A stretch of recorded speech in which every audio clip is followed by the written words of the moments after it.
You wanted the best. You've got the best podcast. The hottest podcast in the world. The Chris Voss Show, the preeminent podcast with guests so smart you may experience serious brain bleed. The CEOs, authors, thought leaders, visionaries, and motivators. Get ready. Strap yourself in. Keep your hands, arms, and legs inside the vehicle at all times, because you're about to go on a monster education roller coaster with your brain. Now, here's your host, Chris Voss. Hi, folks. It's Voss here from the ChrisVossShow.com.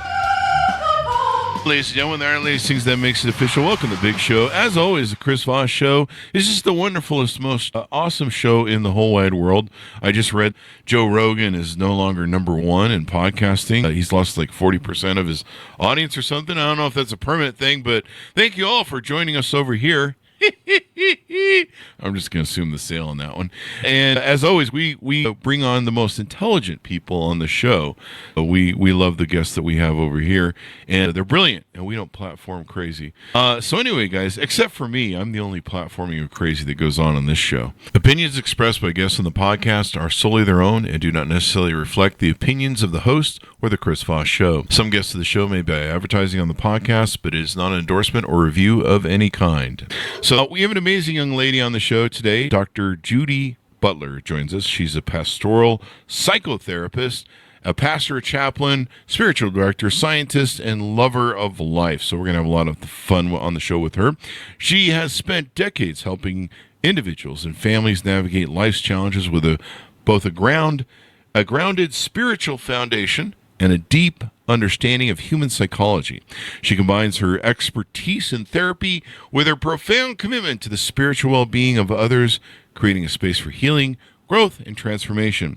She believes that every person's journey is unique, and she walks alongside her clients, helping them discover the strengths they didn't know they had. Welcome to the show, Dr. Judy Butler. How are you? I'm great. Dang if you don't make me sound good. Yeah, well, it's your bio. I was just reading it, man. You're the one who kicked ass in life and made a great bio. So give us, Judy, your .coms or .orgs. Where do you want people to find out more about you? I'd like for them to go to theguardiansgift.org. It's GUARDIANS gift.org.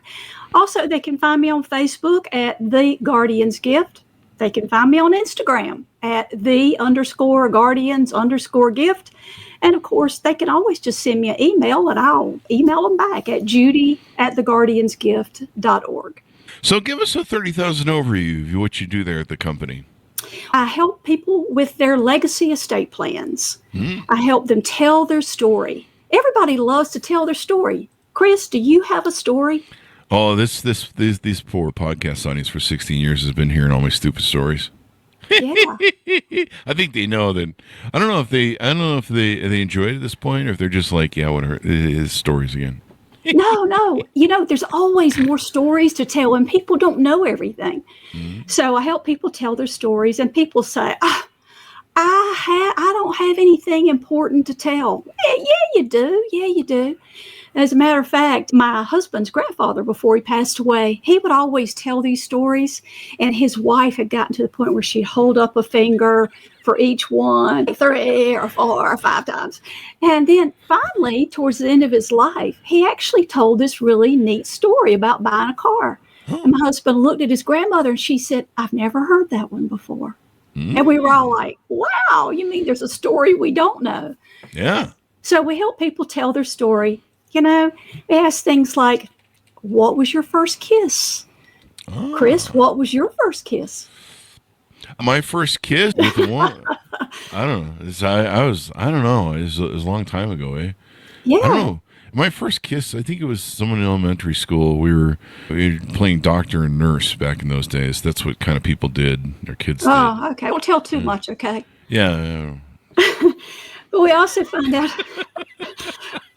It's probably the reason we don't tell that story, yeah. Yeah, maybe. Yeah.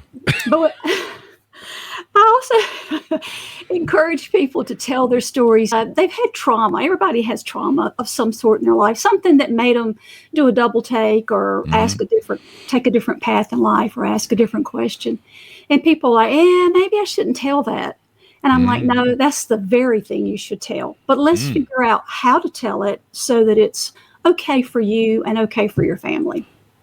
Yeah. So that's some of the things we do. We talk about your first love, your first kiss, your first car. Oh, what about your first car, Chris? Yeah. My first car was a Chevy Chevette. It was a real piece. It was a real piece of. What junk. color was it? It was white. It was. My family's poor. I was a broke kid. I had a little job, like 14 or 16, and the floorboard was missing on the driver's side. You had to have a metal plate, and it would constantly fall out of place. And I think one time I almost ripped off my leg driving down the road because I touched the ground for a second. Oh, wow.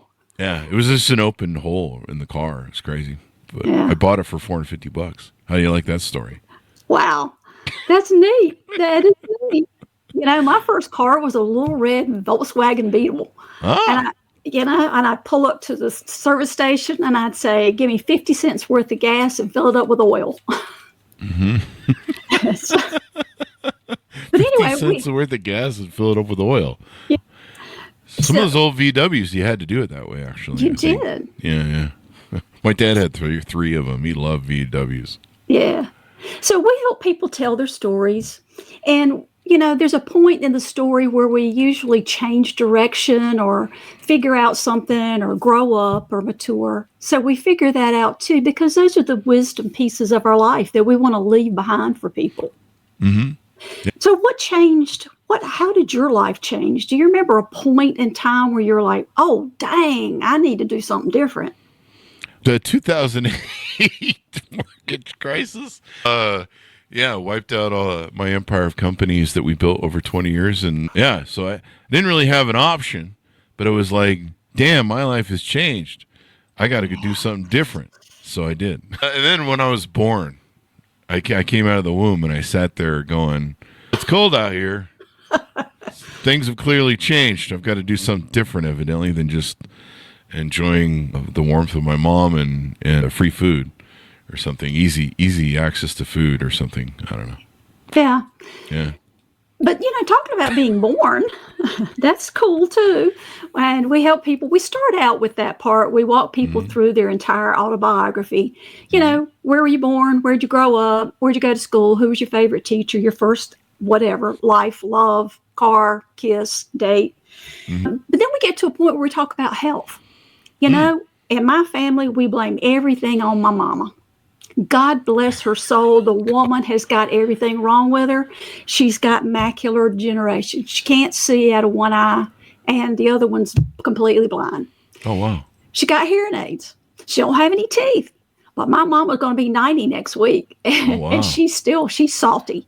Good for her. So we blame everything on her. Oh, my back hurts. Mama, this must be yours. Oh, my God. And so then we say, oh, my toe hurts. Oh, dang, Mama, Nana, Grandma, we got that from you. We got that from you. See, mine's the other way around. My mom blames us for everything. Not everything, but she's like, the reason I don't walk right is because, I was a 10.9 pound baby. Mm-hmm. And I think I was like 10 months. I wasn't coming out of there. Like I said, it was warm in there, and it's I'm in the middle of winter right now, and I'm looking to go back. I guess I don't know, but I'm looking just to hibernate any place warm at this point for 9 months.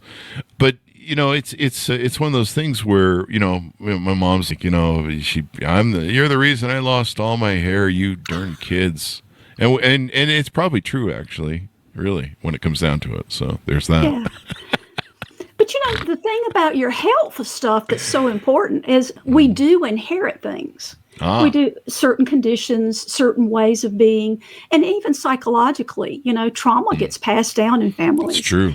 And generational trauma. Absolutely. And so those things are important to know. So we include that in people's guardian's gift. When you start talking about health and how much it costs and all that, then we get into the financial piece. Mm-hmm. So there's a part in there for that. We ask all sorts of questions about your finances, like your account numbers, PIN numbers, passwords, all of that. So you can write it all down so that you don't have to, remember it, or they don't have to find it at some point down the road. And you end up playing that game. Now, where did Mama hide that thing? Where would Dad keep that information? One of the things that when my dad passed away, and by the way, the Guardian's Gift is in honor of my father. He died in 2018 after a journey through dementia. I went through hell, literally went through hell, looking after him, dealing with nursing homes, end of life, end of care, all of that kind of stuff. But anyway, I had to, after he passed, I had to find his discharge papers. Oh, wow. So the funeral home, he wanted a military funeral. So I'm like, okay. And the funeral home says, I got to have his DD 214. I'm like, wow. What the heck is a DD 214? And they're like, oh, you need to have this so you can have the military funeral. So here we go. A long time ago, people had these Bibles that were big. They were like 15 by 25 or something, and they weighed 25 pounds. Yeah. And everybody would stuff things in that Bible. If you wanted to find something, birth certificate, death certificate, deed, license, whatever, it was in the Bible. So I went to the Bible, and that wasn't where it was. But anyway, long story short, found the DD 214. But the point is that people think that they might have a will. Maybe they don't have a will. I'll help them get one. But they might think, I got a legal document. I don't need anything else. Well, that's not true. That's not true. So part of the Guardian's Gift is we guide people through the legal documents. And talking about drama mamas, I was talking to a lady the other day, and I said, do you have a will? She said, I had one when I was married to my second husband. I said, really? I said, guess what? You still got one. I said, I wonder what your current husband thinks about your former husband being the executor of your estate. And she was like, oh, I need to change that. Chris, do you have a will? I do not. Hold on. Me and my mom signed, I don't know if I think we did sign a will during COVID. Early on in the crisis, it was, you didn't know if you're going to live or die. It was kind of weird, and so I believe we did do something that made each other executors over us. I think we did something for if we get incapacitated, because the problem was with COVID, you couldn't be with someone when they passed. And so I think we did something in a survivorship sort of way, or care if, I think her and I both have a non-resuscitate thing, so I think that was in there. We don't want to come back to this. Have you seen the place lately? I'm just kidding, folks. It's nice. It's really not as bad as we think it is. Or not. I could be wrong. That was positive, Chris. Way to save the day on that. I did a W. I went down, and then I went up, and then I went down again. I think we did that, to answer your question. But you didn't answer it because you don't know. That's true. You caught me red-handed. Short answer is you might want to get that out and look at it and maybe review it. So people don't think about that. They think, oh, I did that. Okay, that was 10 years ago, 15 years ago. You do need to check it again. Like this lady, she's like, had a will with her second husband. I'm like, okay, that's great, but your third husband ain't gonna have the outcome. So let's get it changed. The other thing that's really interesting working in this arena of the senior living, senior dying, whatever you want to call it, people are not afraid of the death. Nobody's afraid to be dead. They're afraid of dying. They're afraid that it's going to hurt, and they don't want to hurt. Also, people are superstitious. They think, oh, if I talk about it, it's going to happen. No, not necessarily. Guess what? It's going to happen anyway. And you're talking about it, it's not going to make a difference one way or the other. Death is going to come for all of us. And we can either be a hot mess on the way or leave a hot mess for our families. That's just entirely the way this works. So through the Guardian's Gift, we work to help people tell their story, talk about their health, talk about their finances. But then this thing that we're talking about now is, as part of the finances, how are you going to live until you die? People think that, probably. People think that Medicare will pay for them to be in a nursing home. Oh, wow. They tell, oh, my kids know what I want, or I'll just go live with my kids. No, that's not good. So how do you want to live till you die? Do you want to be in a nursing home or extended care or any of that? Most people don't. Mm-hmm. And what are your options? So we help people work through that, to figure out what kinds of things can happen. What kinds of options do they have? Mm-hmm. The other thing that's interesting is people don't know how much this costs.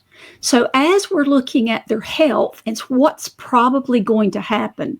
If people have strokes that run in their family, or they have heart attacks that run in their family, you can look at your family tree and discern that. Mm-hmm. Then you know kind of what might happen to you. If you have a stroke and you can't communicate, or you get dementia and you can't communicate, how's anybody going to know how to look after you? It's true. They're going to look after you the way they want to. Mm-hmm. Okay? I've got 2 kids. I don't want either one of my kids looking after me.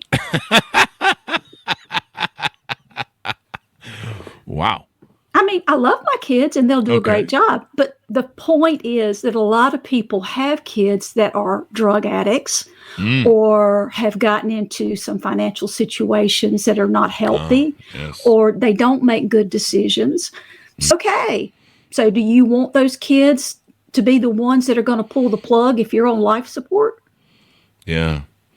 It's really interesting how do you find that people still have a hard time planning for this stuff? I know in the field of life insurance or funeral plots, it's hard to get people to talk about this stuff because they don't want to face that, we're not going to be around forever. We kind of enjoy thinking we're immortal, I think, a little bit. We do. Yeah. That's what I said. People are superstitious. If I talk about it, then it's going to happen. We procrastinate. We just do. And we think, I've got time. I've got time. Yeah. I've got time. People say about life insurance, they'll say, I don't need it.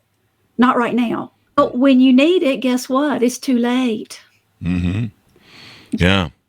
And I guess one of the big things nowadays is like passwords to get into stuff. I've talked to my mom about, my mom's 82, I'm 57. I'm overweight. I kind of had some little too much fun with drinking in my life. I've had a pretty healthy run so far, but you never know. I mean, my dog just recently had a great 10-year run and the last year came down with cancer. You just never know. Leukemia too. And it wasn't, there's nobody gets out of here alive, according to Jim Morrison of The Doors, I think it is, who said that. So death and taxes are definitely guaranteed in the world and life. Welcome to, if you haven't figured that out by now, I don't know what you're up to. But, so passwords are like a big thing. Like, I tell my mom, I'm like, hey, if anything ever happened to me, make sure you get my bank accounts. Women tend to live longer than men genetically. Their disposition to keep the womb around longer in case we need to propagate the species. And men, we're always doing stuff that's a pretty high risk to pay for our families. We do the hardest, most dangerous jobs in the world. And so, we tend to die off earlier as men. In fact, we die off on average in almost double digits throughout our life compared to women. And then our 50s, we really put the hammer down and we go full on. We go full on out the door. And and so my mom and I are playing this game since we're kind of the last family standing of who's going to survive the other one. She keeps a folder, which is kind of a lame folder somewhere of stuff, of her stuff, but she has I don't really have a folder or have any sort of plan or whatever. I mean, I think she was going to pull the plug on me anyway if I got in that situation. Because, she, I was a 10.9 baby, as I mentioned earlier. Yeah, revenge. It's revenge. That's where it's gonna this fucking kid, firstborn, drive me crazy.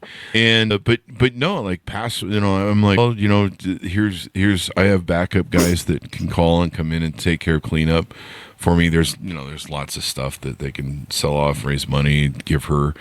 But she's like, I don't have any of their phone numbers. I don't have any of your passwords. You're like, just get into my bank account. She's like, I don't even know what banks you bank at. Right. Mm-hmm. And so that's kind of a big deal. I mean, because like a lot of banks, and I mean, I suppose you could go through my credit cards on my desk and my bank cards on my desk and figure some of it out. But you'd have to figure out where my main accounts are that I utilize and where all the money's at. And then one of my things is I get a lot of residual money from my books and my YouTube channel and everything else we do. I get. I've often told my family, hey, that YouTube money, what used to be really good. I'm like, make sure if anything happens to me, you get in my bank account that's got the YouTube money. There's going to be money coming till probably the end of Google into that account.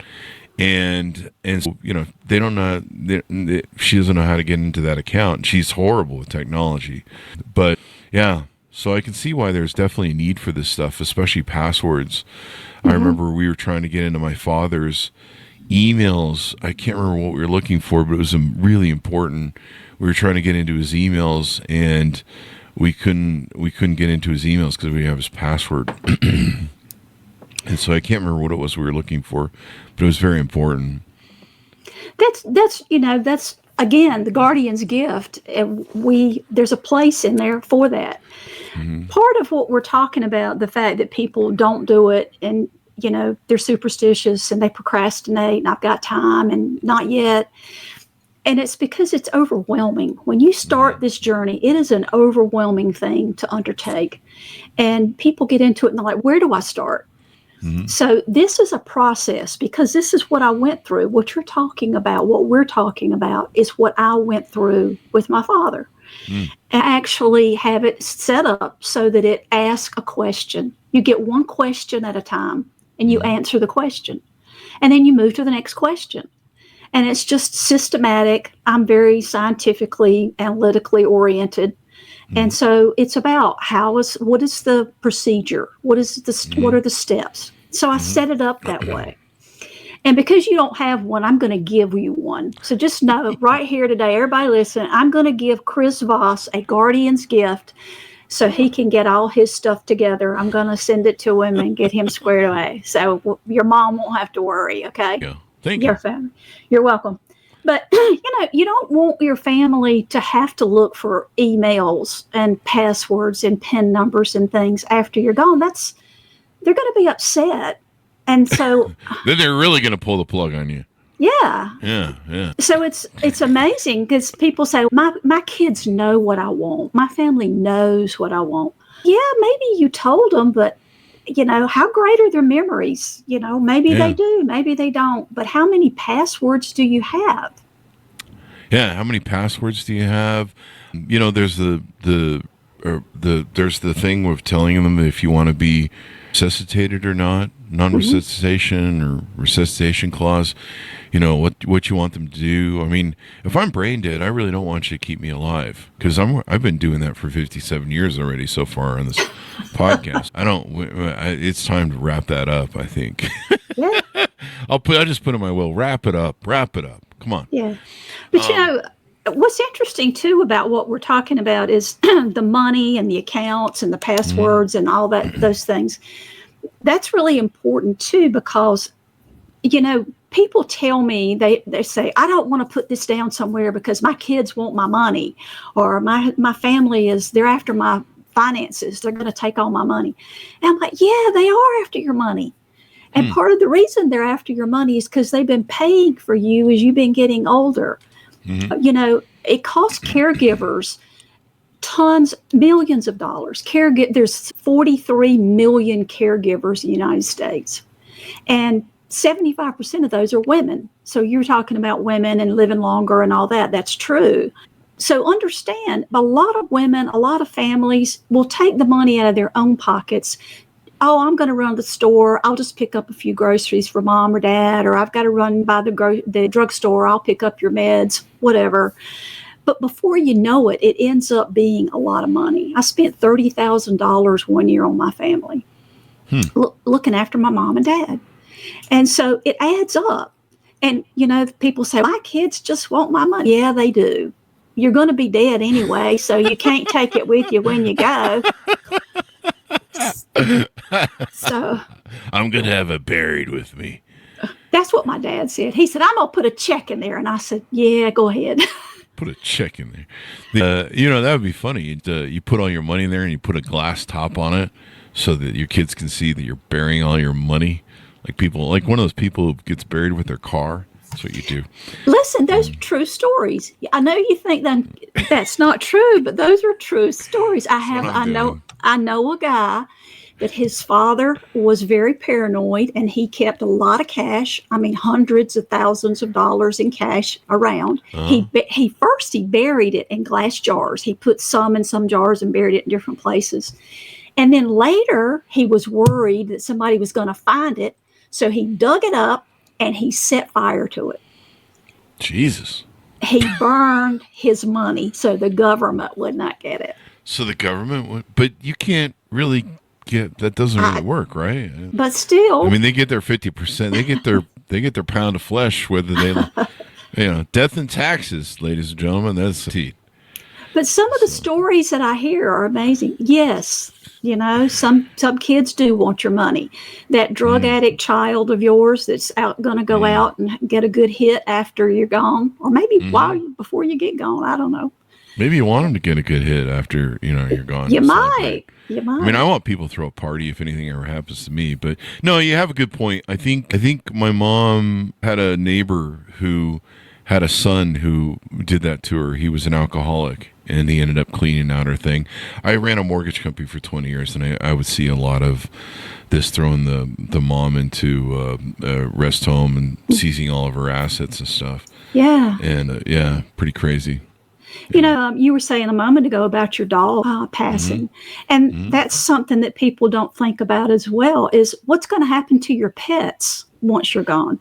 Who's going to look after them and take care of them? Do you have anything stipulated to what happens to them? That's a real important thing. I have a thing, but I probably need to really stipulate that. So in looking at your website, you have several of these, what you call time capsule options. Yeah. Like a demo mode that people can check. You have a doula, ultimate guidance, privately guided time capsule, group-led time capsule, self-guided time capsule, closer to closure, the talk, and a gift card. I'm just giving people a gift card because I'm cheap. No, I'm just teasing. So walk us through some of these different options you have on the website. The doula ultimate guidance. That sounds pretty intense. Well, the doula is the one that I actually lead people through. They can hire me to do that. And I work with people one-on-one, and they get my psychological expertise as well as my scientific. I worked in hospitals for my first career. I was a lab rat. And so I'm very well versed in medical terminology and medical practice. So I'm not a doctor. Disclaimer, not a doctor, not that kind. But I'm very well versed with that. I help people with the family drama, the dynamics there. And I help people a lot with the trauma that they've had in their life. How do we tell that story? How do we work through that? So the doula is actually working with me. And then I have some private guides, some people that have expertise that you can actually hire that person, one of them. And both of these, we work with you once a week. Now, when you hire the guide, that's for 13 weeks, and that works you through. It's about 90 days. When you work with me, we work through it until whatever time it takes. Oh. So then there's also, you can do it on your own. There's the self-guided version. You can just do that, and that's the one I'm going to give you. I'm going to sign you up for that and send it over to you. Mm-hmm. There's also a paper version, a book, if you want to actually purchase. It's very inexpensive. It's only $143, and you can actually just sit down and write. Some people don't want to do technology. They just want to write it out. Yeah. So the group led, those are online, some of them, but I'm actually going to be doing a group starting in April with a group in Hillsborough, North Carolina called the Snow Approach Foundation. And just a shout out to Teepa Snow. She's a world-renowned speaker about dementia and brain change. She's awesome. So I'm going to be working with that group over there, and I'm going to be doing a group with them for 13 weeks. Oh, wow. I like this because, this is stuff that me and my mom talk about, and she's like, we need to sit down and go over, this final folder. And I'm like, the morbidness of it. is I really hate. I've always been someone who's been able to make their own money and do their own thing through life, and I'm not. I've told I have a sister in a care center who has MS that's younger than me, and I'm like, just leave everything to her so she can get taken care of. But evidently, it's not that easy. Evidently, I'm going to have to, set up a caretaker situation if I survive my mom, where I'll have to take care of my sister. And my mother, of course, has all this menagerie of, what is it called? Something of attorney, power of attorney. She has these things that are over my sister because she oversees her care. She makes sure she gets her Medicare, Medicaid, and manages all the stuff. And it's really insane. Medicaid asks for proof that she's disabled every year. And you're like, she has degenerative MS and dementia, and she's been in care centers for 7 or 8 years. I don't think she's standing up and walking out anytime soon, people. But they make you prove it because yes, they do. I don't know. It's insane. And if you don't answer the letters, my mom showed me this. If you don't answer the letter, then they take away your care. And so this is really important if you're a caretaker. So my mom's been really concerned about whether or not I'm up to the task. Now I've built companies all my life, had hundreds of thousands of employees, not hundreds of thousands, thousands of employees. And, hopefully I can run taking care of somebody at the end of life. But, I guess we're going to find out one way or another, maybe. I don't know. Well, let me, here's my piece of advice for you today. Set up a trust. Yeah. You need to do that right away and go ahead and get, whatever. If you have life insurance, instead of it paying for your funeral, God bless you, have it go to your trust for her. Have it set up so that the trust is such a way that it will take care of her. Because if there's just money left in an account somewhere, then Medicare, Medicaid, they will they're going to say, we want you to pay first and then we'll pay. So they want you to use up your money first and then. Yeah. But if you put it into a trust, then you're going to help protect it. You need to do that. Yeah, I definitely do. My sister had to do that. She saved up a bunch of money from disability for getting MS on the job, and then she had to burn through all that money before she could step on to thing. But yeah, it's a whole. You really have to know these things. And my mom, of course, didn't want to know these things, and she had to learn all the menagerie of navigating healthcare and navigating these. My sister's been in several of these care centers, navigating Medicare, Medicaid, whichever it is. See, I don't even know which one it is. It's like, and I know there's a difference between the two and how they operate. But if I have to take care of her, I have to take care of my sister. It's going to be a pretty good job. Thankfully, I work my own sort of business and hours where I can probably balance that. I don't have to show up 9 to 5 at any given job, so I have more free time. But yeah, I've got to know what's going on, because if I don't know what's going on or where anything is and where money is to pay bills and keep things going, yeah, it could be a deal. And the same would be for my mom. I mean. Yeah. I really do need to sit down and give her my password. She can't have the OnlyFans password, but she can have the rest. I don't know what that means. I just had to do an OnlyFans callback joke. Okay. So, there you go. So, this is the stuff that we're talking about is hugely important. And it doesn't have to be morbid. We're not morbid today. We're kind of laughing and joking. Yeah. And, we're having a good time. Yeah. So I would encourage people to go ahead and pay for your end of life service. Mm-hmm. Go ahead and take care of that. That is a huge thing. That is a pain in the rumpa-pump to sort of figure out once they're gone. If my dad said, I don't really care, you do whatever. And I'm like, okay, but I have to do whatever. So go ahead and do that. Go ahead and figure out, what do you want? I know you're going to be gone. You don't really care, but what do you want? Don't make your family have to figure it out. Yeah. And you made me refocus on this because, I haven't been feeling the greatest lately. I haven't been dealing with winter at all this year. And I don't know, you never know. It could be something. What have we covered to talk about that you guys offer in your packages and the help that you do? Obviously, there's various time capsule options. What is the privately guided time capsule as opposed to the group-led time capsule? So the privately guided, you hire one of my guides, Legacy Coach, and they actually work with you through via Zoom or Google Meet, whatever works best, and work with you one-on-one for the 13 weeks. And so it's more private. You don't have other people. The groups are things that we lead, I lead, they lead, and it's done. And there's a lot of different people. It's like today, if you had several people on this call with us or on this podcast with us, we would all be available to talk, sort of a panel, if you will. But in the group situation, it's like a class online. There's all these different people with all their different stories, all their different questions. So it's not as private, but you still get the same time capsule course. You still get the options of recording all your story, your health information, your financial, your legal, all those things. And as I said, we do the group online 2 or 3 times a year, depending on how things fall for me, because I usually lead those, or I'm going to lead a group in person. We're going to actually go over, like I said, to the next town over, and we'll have several families, different families in the group doing it all at the same time. And that's a fun way to do it too, even though it's not as private. You hear other people's story. You hear what they're dealing with and they have some information that helps you figure, well, God, if they're doing that, then maybe that'll help me with this problem. So it's just a good way to actually learn different ways of doing things and handling things. Oh, I really like this idea because this is something where everyone's getting older around us, and it's time to really nail this stuff down.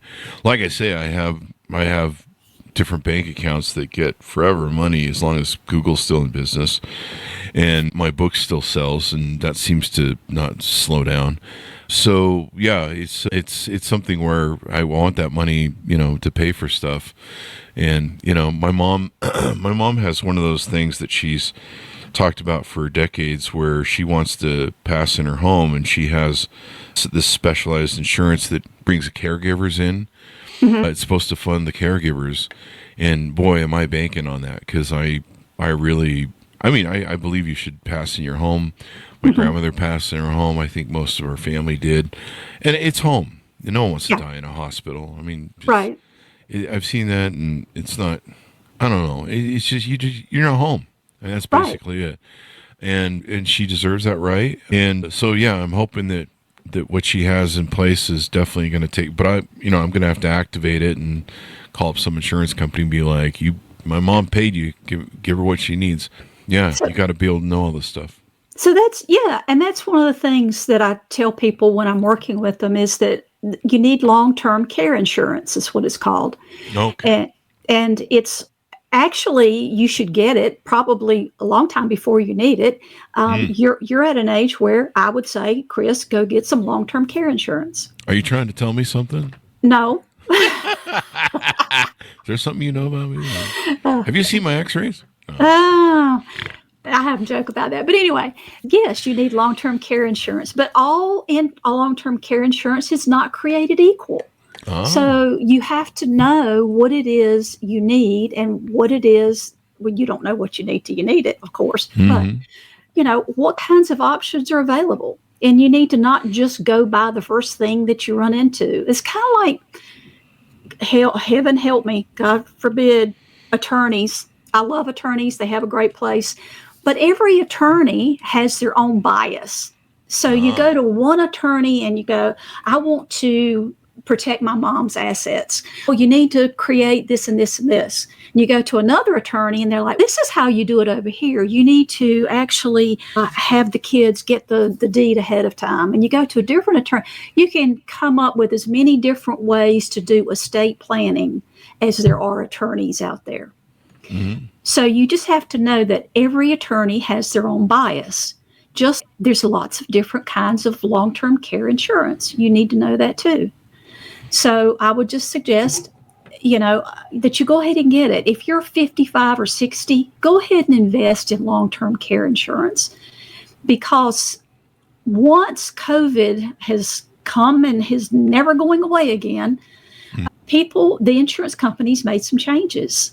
because they got hit hard with people needing long-term care insurance. So it's a little more difficult to get it now than it used to be before COVID. Yeah. Wow. Yeah. It seems like everything's getting harder and more expensive and everything else. And yeah, you've got to, I have pull the plug insurance, health insurance or something, pull the plug, end of life insurance. So it's basically just get them out of here. They call it the just get them out of here insurance. Just get this. Let's end this whole mess and call it a day. Yeah. Insurance. I think that's what mine's called. Just kick the plug out and no plug for you. I think that's how mine's working. So we'll see. But you're right. We should check into it. We should know what's going on, because if you don't, let's talk about, I know we're going a little long here, but what's the downside of this? I mean, what does it look like? You've probably seen some bad case scenarios where, you end up making your loved ones suffer more because they're trying to figure out how to take care of your dummy who didn't fill out the paperwork and get prepared. And so now you've just created more of a burden on your family. Yes. On top of you passing or in being in sort of care situation. Absolutely. One of the things that people don't realize is when they don't have their legal documents, then what happens is it ends up, you're going to go to probate regardless. Yeah. But if you go to probate without your legal documents, a will, then what happens is the state that you live in gets to decide, the judiciary, a judge, will decide who gets to be in charge of your estate, who's going to be the executor, or the state that you're in will actually appoint an attorney. Somebody doesn't even know your family. And they will discharge your estate. And so then they get a bigger cut because they're doing that. So you have to know that probate, when you go to probate, it could end up in court and it could end up in all sorts of legal battles. And if there's not a real strong will, cousin Bob, who hasn't come to see mom in about 100 years, shows up and says, I want the grandfather clock because she promised it to me 10 years ago. Wow. And everybody, okay, but you're not getting the grandfather clock because I'll sue for it. And so then there gets to be more drama mama.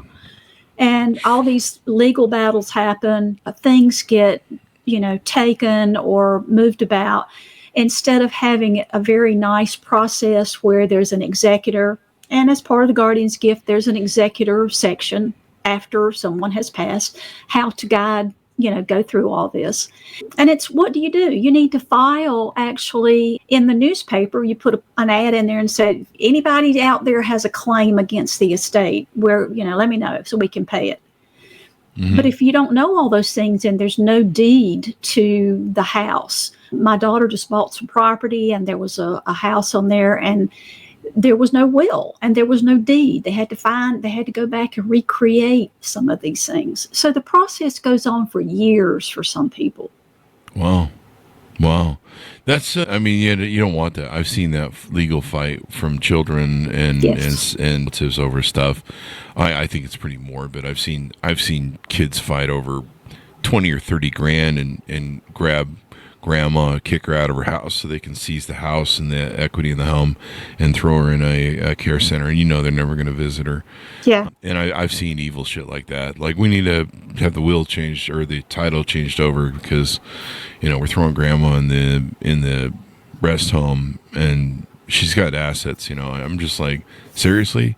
You're throwing away your mother for 20 or 30 grand? Like, I think that's like, it's not a lot of money. People really comes down to it, but some people think it is. Yeah. And it's not, for the woman or man who put up with your diapers and your poo-poo for several years or however long it is. I never had kids to, clean up your mess and carried you through your life.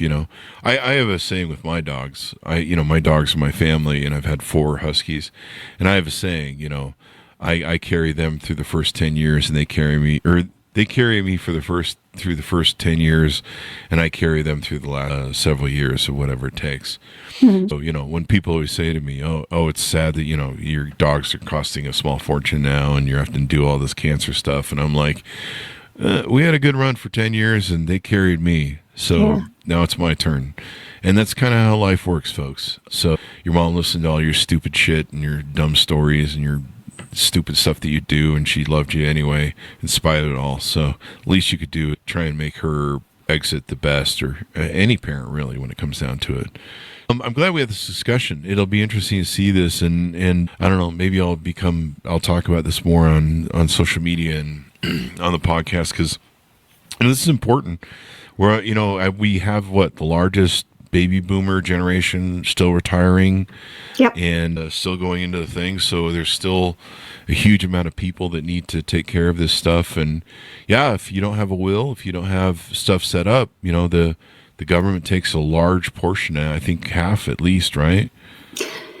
I don't know. It depends on what the estate, what the size of the estate. Oh, yeah. The larger, of course, the more money they get. And there have been a lot of, movie stars and people like that who don't have this. Yeah.